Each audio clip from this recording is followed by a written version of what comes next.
Okay, so obviously they build a narrative of a whole episode, I think, or two episodes dedicated to the idea you might have killed your husband.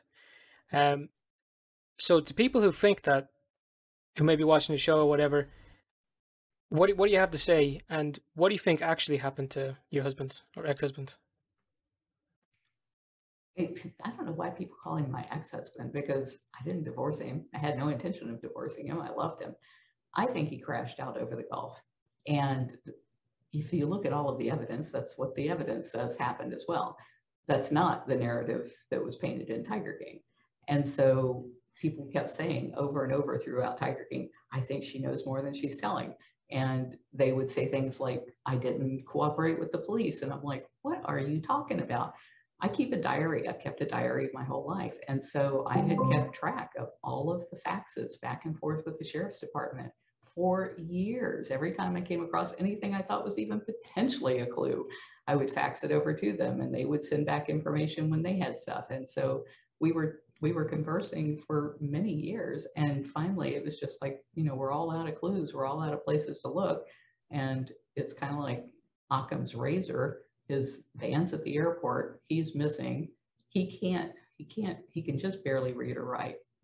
He never apparently had a pilot's license. He told me he did. And I always wondered how on earth he got a pilot's license because he can't take the written exam.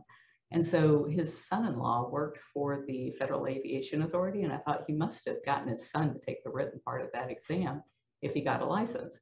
Well, it wasn't until Tiger King came out that I found out he never had a license. I didn't even know that he never had a license, but he told me that he had a license and that he lost it the very first day that he had it doing touch and goes at a closed airport, which is illegal. You can't take off and land at an airport that's closed. But he wouldn't have known any better because, like I said, he couldn't read. And so, for him to take off, and well, for one, we live like within a few miles of Tampa International Airport, which is one of the biggest airports. So Don knew that whenever he flew, the only way he could fly was to take off and land from either some of these little private airstrips where nobody was paying attention, or he'd have to do it when they were closed, which was illegal. And he had to stay under 200 feet. If you've ever seen a plane go over your head at under 200 feet, I mean, it feels like it's going to crash right on your head. It's so low, but you have to stay under 200 feet to stay off the radar. So when you hear somebody saying that somebody's flying under the radar, that's where that comes from. It's at 200 feet. All right. And so he knew that because of the updrafts and heat drafts, especially heat here in Florida, if you have buildings and trees, it's really rocky and it can blow you all over the place at that kind of a low altitude. So the minute he would take off, he would always go out over the Gulf because it's flat and you didn't have all of those updrafts and downdrafts.